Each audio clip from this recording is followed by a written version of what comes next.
Sunda zaman Belanda.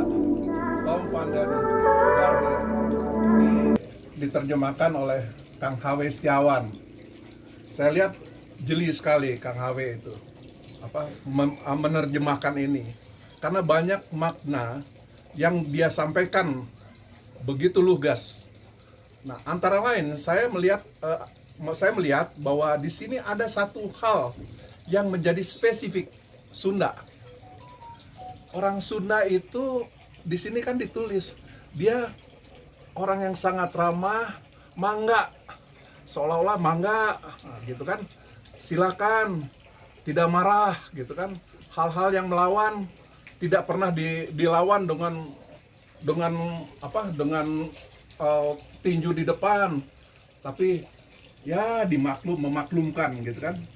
Ini memang yang harus kita lihat.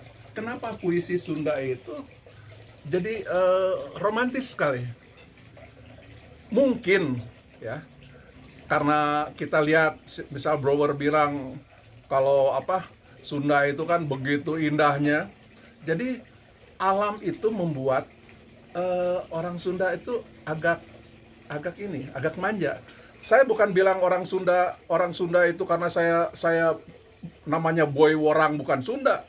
Gua lahir di Sunda, seumur hidup di Sunda, otomatis jiwa saya sudah sangat Sunda. Nah, kenyataan itu harus kita akui. Nah, ini HW lihat ya bahwa Sunda di sini itu memang terkenal sangat ramah, sehingga untuk mengcounter sesuatu yang dianggap melawan itu tidak pernah langsung. Jadi diterima dengan senyum. Ini kita tidak bisa bilang lu harus robah, misalnya lu harus robah, harus gini, nggak bisa juga. Tapi bagaimana mensinergikan itu menjadi yang lebih bersinergi, artinya bisa berjalan bersama, ya mungkin itu yang perlu kita pikirkan. Kemudian di buku ini juga seolah-olah kalau orang yang terlalu fanatik melihat bahwa seolah-olah Sunda dalam buku ini sudah ada kristenisasi begitu, seolah-olah ada kristenisasi. Saya melihat bukan, ya memang itu zamannya Belanda otomatis mayoritasnya ya dia yang akan sampaikan itu. Jadi ini kenyataan ini biasanya orang takut menyampaikan hal yang pernah terjadi dan apa yang ada dalam kenyataan di lingkungan. Itu jarang orang mau berkata. Nah, makanya Kang HW hebat. Hal yang kadang-kadang kontroversi, dia mau lakukan itu. Dia bilang ini yang terjadi dulu. Silakan Anda berpikir yang bijak. Artinya berpikir bijak itu jangan dikait-kaitkan dengan hal-hal yang seolah-olah pemikiran-pemikiran yang terlalu sempit, fanatisme dan segala macam. Saya sebagai orang Manado yang lahir di Sunda memang merasakan bagaimana romantisme orang Sunda. Kalau orang bilang kamu harus ini ya, kamu gini. Ya, gitu kan. Menurut, tapi belum tentu juga dikerjakan. Kenapa? Karena itu yang disebut di Sunda teh rasa asih, terus rasa segan gitu kan, menyinggung orang. Nah, ini mungkin yang kita lihat di dalam buku ini, banyak hal yang dikupas. Ya, banyak hal yang dikupas. Mudah-mudahan kita memandang apa yang dikupas itu dengan positif dan kita mengambil yang baik. Sifat manusia tidak bisa dirubah begitu saja, tapi minimal kita bisa bersinergi dengan apa yang ada dalam kenyataan. Hatur nuhun Kang HW. Terima kasih Om Boy atas presentasinya yang menarik.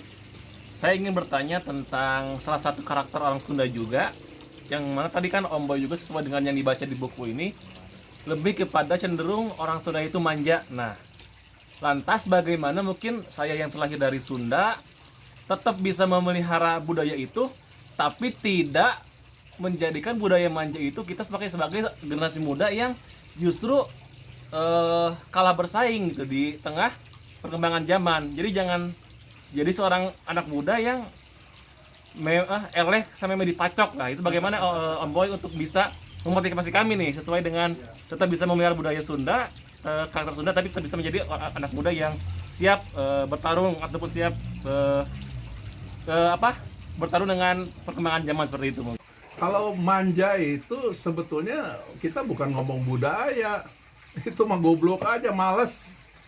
Ya, tapi memang kita tidak bisa menutupi kenyataan di Jawa Barat itu tanah subur. Taro batang pohonnya aja tumbuh. Jadi memang adalah yang membuat kita menjadi sedikit leha-leha gitu. Nah, itu yang mungkin harus didorong. Ya, meskipun semuanya sudah ada di lingkungan kita dan gampang kita terima karena semuanya sudah begitu indah, bagus, subur. Ya, tapi kalau sifat manja itu jangan kita piara. Karena budaya manja bukan soal budaya. Manja itu sifat itu. Perlu ditekean cikurang Sunda mah. Mana goblok-goblok teuing sia manja-manja teuing cia. Nyusu we ka emak cenah cikurang Sunda mah. Nyusu geura ka emak. Budak manja. Ya itulah mungkin. Kalau sebagai orang Sunda yang mau melestarikan budaya Sunda, itu sebenarnya memang kewajiban kita melestarikan apa yang sudah kita punya. Yang saya lihat justru sebetulnya kebalikan. Bukan dilestarikan tapi dirusak sama sendiri. Ya, keindahan yang kita bikin seharusnya dipelihara dong. Malah dibikin lebih indah. Kenapa kita bikin jadi kasarnya misal bukit yang indah kita bikin jadi pohon beton. Kan itu berarti tidak menghormati budayanya sendiri menurut saya. Coba keindahan itu kita pelihara dengan baik, kita pelihara dengan baik, itu berarti kita meneruskan apa yang budaya dulu kita anggap baik. Ya, jadi nggak usah pikir yang susah-susah. Wah, mikir aja yang ada di sini. Kita lakukan itu dengan sebaik-baiknya. Saya lihat gini, orang di Bukit Cimenyan sini itu perbukitan sampai ke Lembang. Kok orang-orang yang namanya developer, orang Sundanya sendiri bikin ini menjadi rumah tingkat, ada hotel tuh yang dekat Dago situ. Salah besar. Kalau mau bikin budaya dengan kemampuan orang-orang yang memang dekat dengan alam. Ya, bambu banyak, kayu banyak, kenapa kita tidak bikin? Itu lebih indah. Dan kalau kita mau ngomong pariwisata, itu yang diminati oleh orang asing, orang-orang wisatawan. Karena kalau ngomong hotel bintang 5 yang kita bikin, di sana mah bintang 3 kali. Jangan-jangan Melati, dia sudah jauh lebih bagus.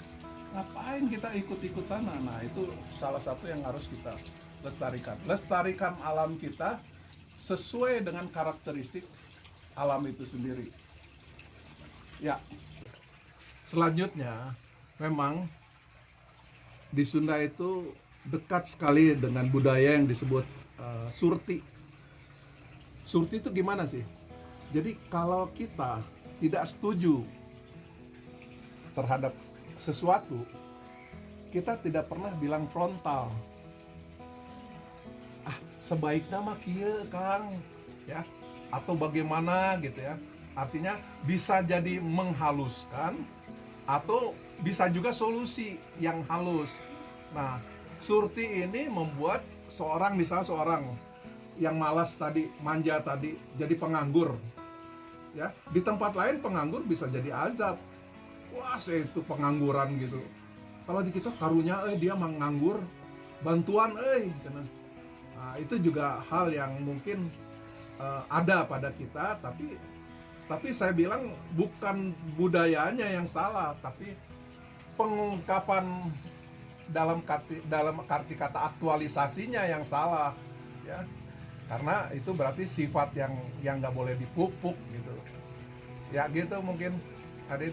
Nah, kembali ke buku tadi, apa yang kita bicarakan itu sebetulnya mengacu pada bukunya yang diterjemahkan oleh H.W. Setiawan tadi. Nah, kita memang melihat ratusan tahun itu sudah begitu. Ya sudah begitu.